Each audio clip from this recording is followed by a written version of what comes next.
Hey, what's up, everyone? It's Jenny Dildine, the LDS Mission Coach, and you are listening to the LDS Mission Podcast, episode number 134, Decision Making 101.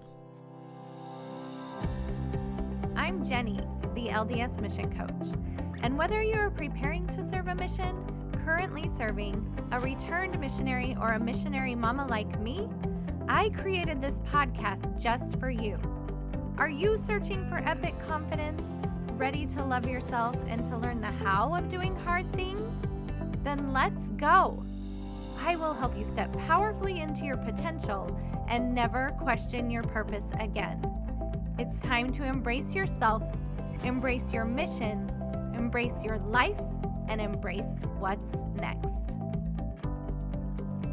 Hey, what's up, everyone? Welcome to the podcast. I am thrilled and honored and excited to be hanging out with you today.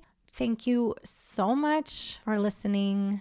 Do you know what? It just makes my heart want to explode when I get emails from you guys about how the podcast is changing your life and changing your missions. I actually heard from a sister from Vienna that is getting ready to serve her mission, and she just said, please make sure that I get the podcast on a Google Drive when I head out on my mission because it has helped me so much. So it's just so fun to start to see the change that some of these tools are having all around the world. And the thing that we need to honor and recognize, though, is that you guys are making those changes in your everyday lives and on your missions, and changing the way you see yourself, and changing the way you're seeing the world, and changing the way you're seeing your mission and your post-mission experience. And so many kudos to you. And thank you for sharing your successes with me. It really does fill me up and make me feel like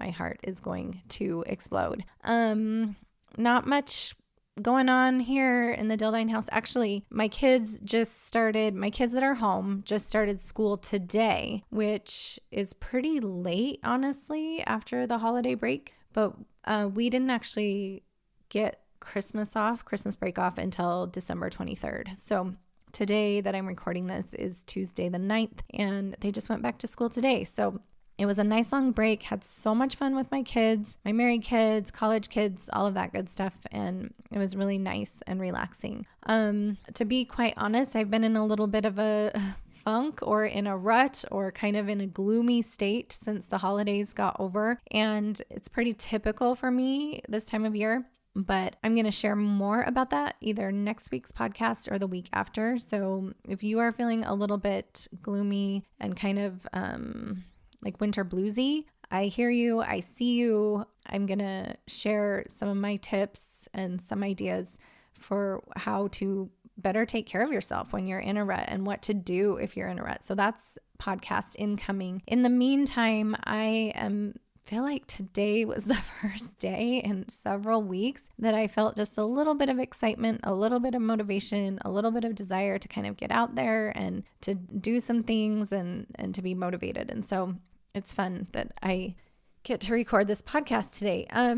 We're going to talk about today. Well, first, before that, I need to remind you about one of the free offers that I have when you click on the little description in the podcast notes of this podcast is the Preparing Missionary Cheat Sheet. And what I did is I compiled all of, after working with, hundreds of clients now, preparing missionaries, currently serving missionaries, and returned missionaries, I compiled all of my best ideas for what I would want my kids to know before they left on their missions, if I could do it again and I could teach them again, and if I could sort of model again confidence and some of the things, what I would want them to know and what I would want them to know how to do for themselves before they went out on a mission. And so if you just click on the show notes, it just is called Preparing Missionary Cheat Sheet, and you can get that. And so I want to be able to share it with you. It seems like this new year, is always a time where we're thinking about goals and things that we can work on. And so if you're thinking about a mission for maybe your junior in high school, or maybe even younger, maybe you have kind of a focus for your middle schooler or something like that, this would be a great place for you to start and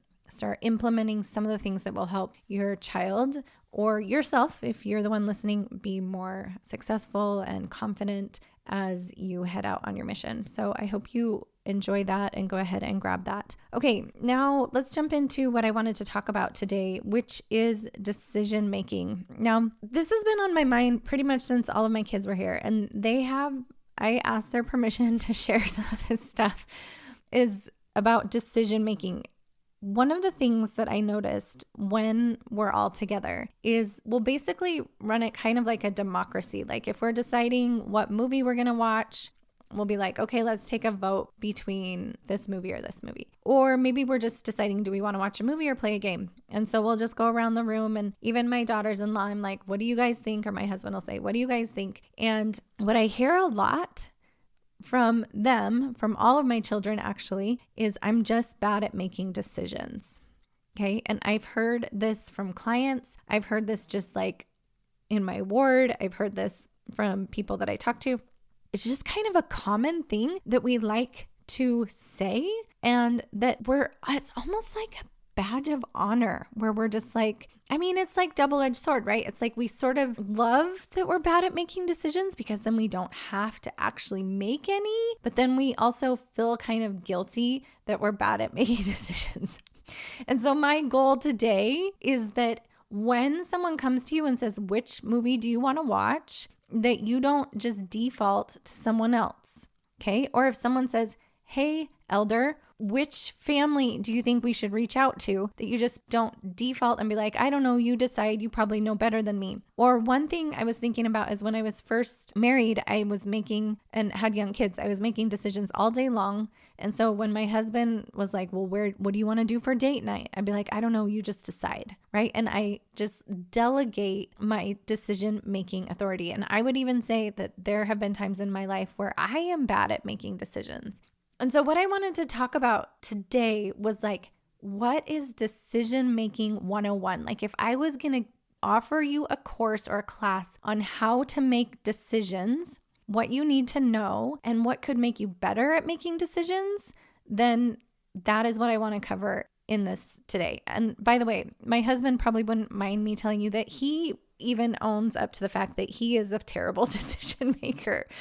And so we've had lots of conversations about that too. It's just like, why is it so hard to make a decision?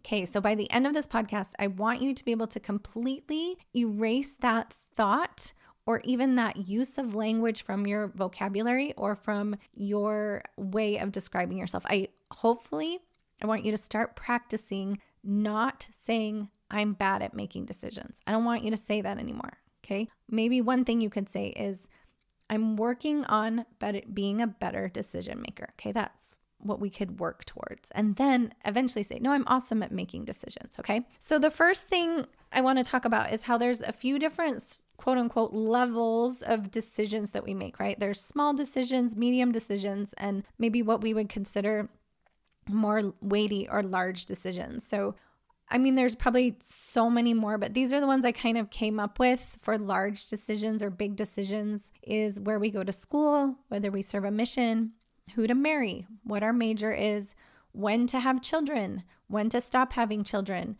what to do for a career. And there could be many more than that. And I'm sure I'm not listing all of them, obviously, but those were kind of the ones I came up with off the top of my head just really quickly. So medium decisions, I kind of thought are like, don't last as long, maybe it's something that you do on the weekend, what you spend your money on, who we spend time with, what we spend time doing. Maybe it's like, which car do we buy? So it has a little bit more weight.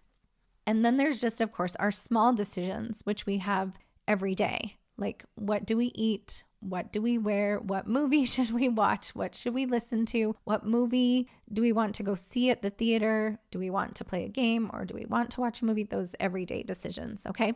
So I'm going to give you several things that we're going to cover. And I always laugh at myself because when I put these podcast outlines together, I'm like, I could probably write a podcast. I could probably do a podcast on each one of these things. And yet they're all going to just end up in this one podcast as an overview for you, Decision Making 101, okay? So the first thing is avoid I don't know statements. one of the things that your brain loves to do is it loves to go to, I don't know. I don't know what to eat. I don't know what to wear. I don't know what my major should be. I don't know what to do this weekend. And it can be even like, I don't know what to think. I don't know how to feel. You just need to know that your brain loves, I don't know. And here's the reason why, is when we think, I don't know, it automatically sends us into confusion. The brain loves confusion because then we don't have to take action. Remember, your brain is always trying to seek pleasure, avoid pain, and conserve energy. Confusion is a conserve energy and an avoid pain tactic that your brain loves to use so that you don't have to get moving. Okay, because if we're just confused, we just get to sit there and be like, I don't know what to do. And then the result of all of that is that we never figure out what we want to do. So number 1 is avoid I don't know statements. Number 2 is understand what creates your feelings. What we teach on this podcast is that most often what creates the feeling or the vibration in your body is your thought about it. So your brain takes in all the information from the world. Your brain makes an assessment about what's going on, and that is the thought. And then that thought is a synapse that connects in your brain and then sends feeling or a vibration through your body.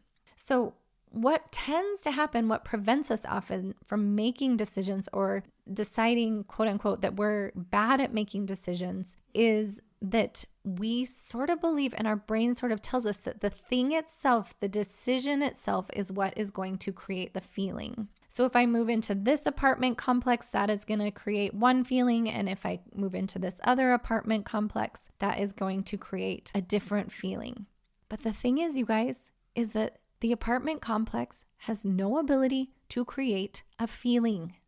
Your thought about the apartment complex does. So we could move into one apartment complex and decide this is the most amazing, social, fun apartment complex that you can possibly live in. We can think that and then feel excited about one apartment complex, and we can have another apartment complex even in a different town with different people that live there and have the same thought. This is the most social, fun, wonderful apartment complex to live in this entire area. And then you would feel excited. So it's not the thing itself that creates your feeling. You are always the creator of your feeling, 100% of the time. Okay. So what was kind of fun is right before I recorded this podcast, because we had this experience over Christmas where everyone was like, and my daughter and, most of them actually were like, I'm just a bad decision maker. I'm bad at making decisions. I just texted them all right before this and I was like, what do you guys think makes decision making difficult for you? Why is it hard for you to make decisions? Why do you feel like you're bad at making decisions? And so I'm going to share some of those things with you here.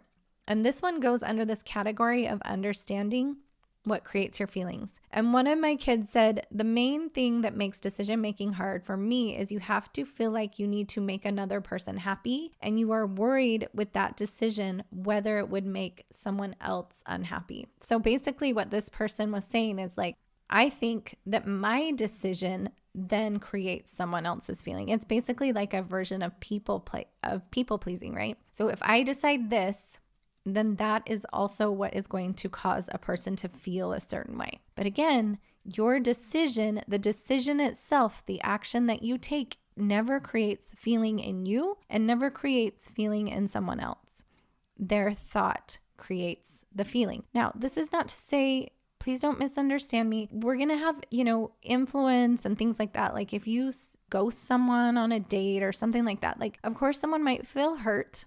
So I'm not saying that we don't have influence or impact or anything like that. But what I am saying is the only thing that would make that person feel upset if they were ghosted is their thought about it. Like either I shouldn't have been ghosted, or they must not like me, or there's something wrong with me. Okay, that's what would make them feel upset.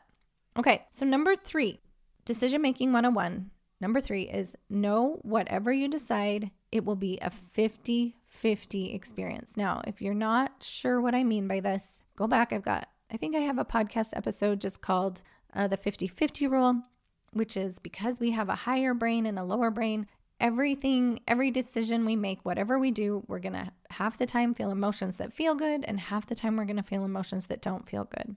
Okay. And that is true no matter what you decide. The truth is, my friends, let me just be brutally honest, is that when you're on the mission, you're going to experience sadness, loneliness, frustration, overwhelm, and anxiety. You're also going to experience joy and happiness and contentment and love. But that's also true at home. You're going to experience overwhelm, sadness, loneliness, right? Anxiety. And you're also going to experience joy and contentment and happiness and peace. Again, because the place itself doesn't create those emotions. You do. And so no matter where you are, your brain goes with you. So no matter which apartment complex you live in, your brain goes with you, that higher brain and lower brain. And 50% of the time, it's going to offer you thoughts that make you feel amazing. And 50% of the time, it's going to make you think thoughts that make you feel not as awesome. Okay. So one of the things that my kids said, someone said, I wonder if there's a better choice than the one I'm making. And so that's what prevents them from making decisions, is they have a hard time with it because they wonder if there's a better choice. And what I thought this sort of meant was like, they think the experience will be better, or maybe I'll feel a better emotion. But none of that is true. Guess what? You will feel a better emotion and you will feel a worse emotion every time, everywhere you go, because you're human and you have a human brain. That's just the way it goes. That's just the way it works. Okay. So on to number 4. Please, if you're working on being a better decision maker, don't give yourself a lose-lose option. I see this happen a lot, especially with my kids. My kids are at home, my kids who are still at home especially. Let me give you a couple examples. If I say something to my roommate or companion, I'm not a good person. And if I don't say something to my roommate or companion, I'm not a good person. Okay? So do you see what I'm saying? It's like we have given ourselves no good option. It's another tactic of your brain. It's like, then we just aren't going to do anything. We're just going to be in limbo and not decide what we're actually going to do. Here's another example. If I don't drive the van, which is not good in the snow, my friends will think I'm stupid. And then if I do drive the van in the snow, I'll think I'm stupid. Okay? If I say yes to this person that asked me out on a date, I'm going to have to be really uncomfortable. And if I say no, then I'm going to have to feel like a loser. So see what I mean? Like we just put ourselves between like a rock and a hard place, and our brain gives us lose-lose situations. So instead what we can do is just kind of flip that around. Like, okay, maybe that could be true. Maybe I am going to have to feel stupid. Maybe it is going to be a tough decision. Maybe something is going to go wrong, and that's okay. Let's just go for it anyway. Or just say, if I say something to my roommate or companion, I am a good person. And if I don't say something to my roommate or companion, I am a good person. So don't make both decisions an impossible decision. Just decide, if I don't drive the van in the snow, my friends will understand. And if I do decide to drive the van in the snow, then I understand. Don't be mean to yourself and give yourself a lose-lose situation. And P.S., whatever you decide, it's just good to remember you can always change your mind. I can think of very, very, very few decisions in life that you can't change your mind.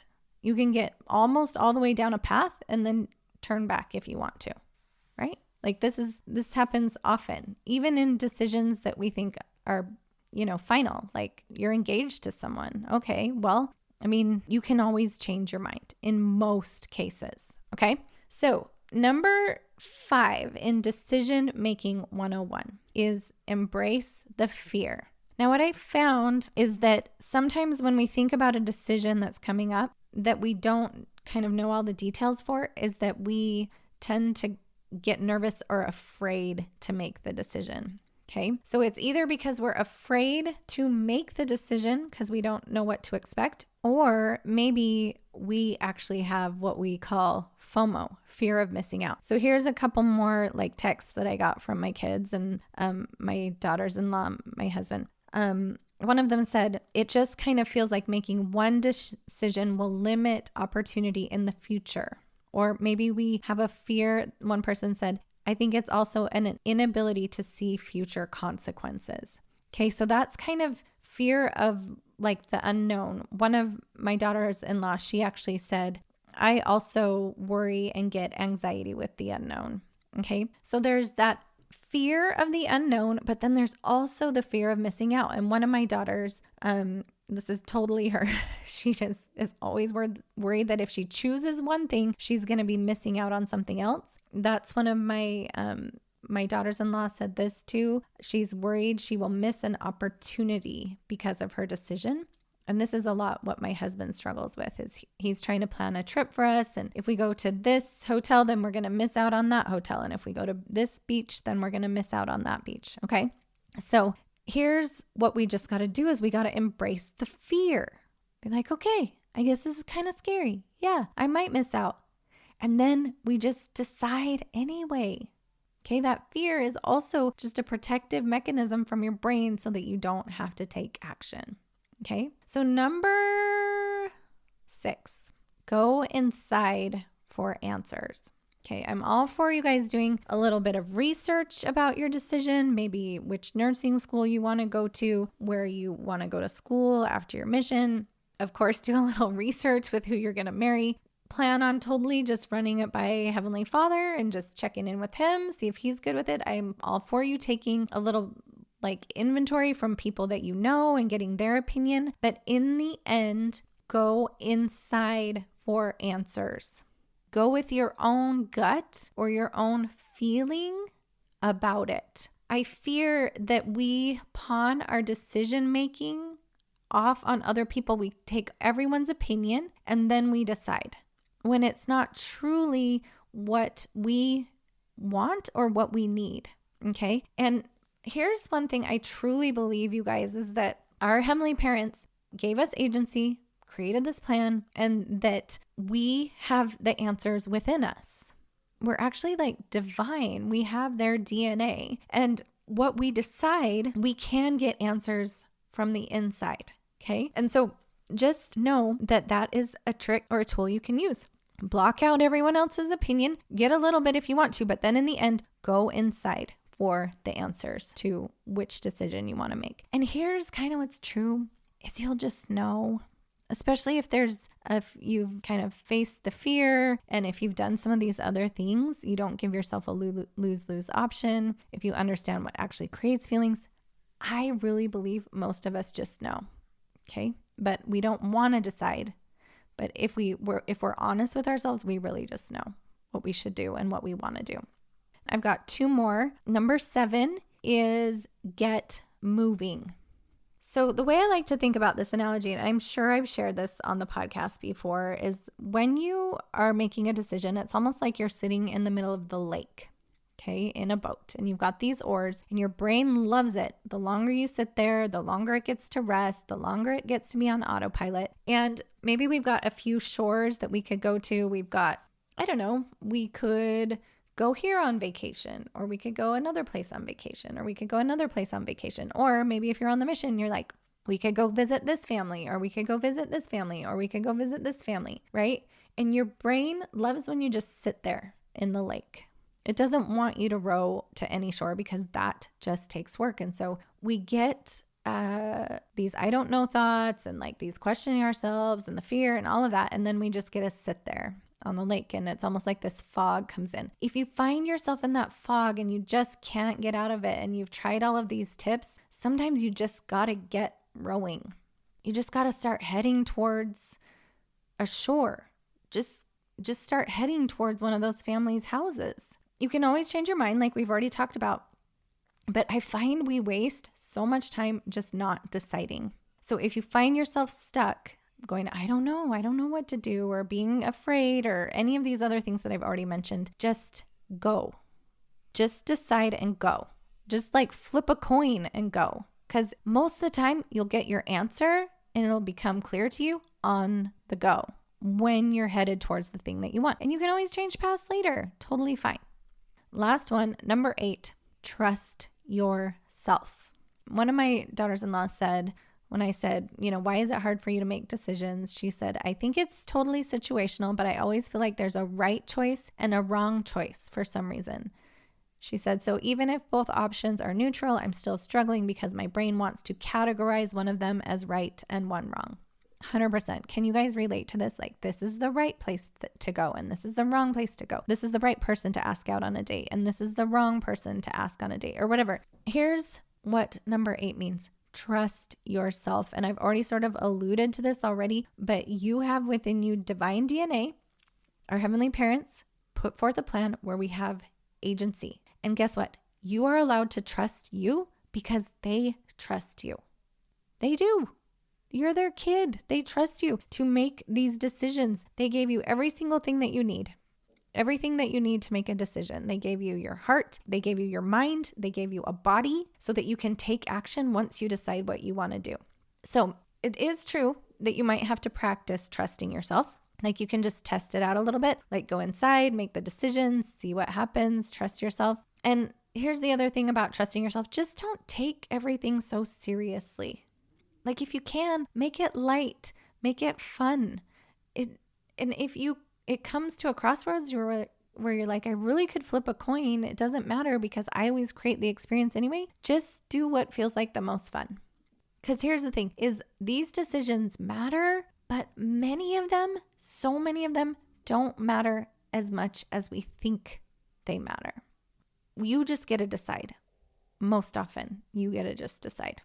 Okay, so I hope with all of these tools that you now, with kind of going through these 8 tricks and tools and ideas, that you can now say to yourself, I am good at making decisions. And if you can't take it that far, I want you to practice saying, I am working on how to become a good decision maker. I am learning how to be a good decision maker. Okay, and then just go. Just pick something and go. And the more that we do it, the more we show our brain like, hey, guess what? I'm the creator of my experience, not the decision itself. And it doesn't turn out so bad. And what's actually true, what we've talked about already, is sometimes it turns out bad and sometimes it's good. It's both, no matter what we choose. So here's my challenge to you, is I want you to start small.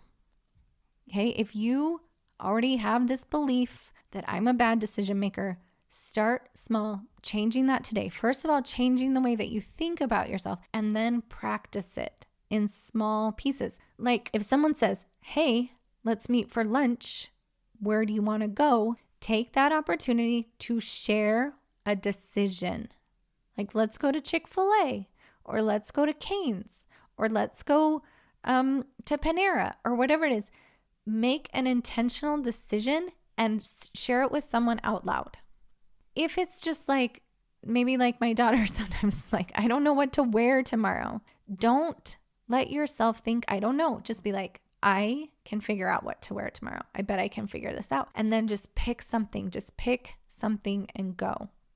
Okay? So start small and practice making these decisions. You know what will happen if you practice making decisions, like these smaller decisions now, is that you will build that muscle of trusting yourself. You'll build that muscle of like just being able to quickly decide and get moving. You'll be able to start to go inside for your answers. You'll learn to embrace the fear. You'll stop giving yourself lose-lose options. You'll understand what creates your feelings.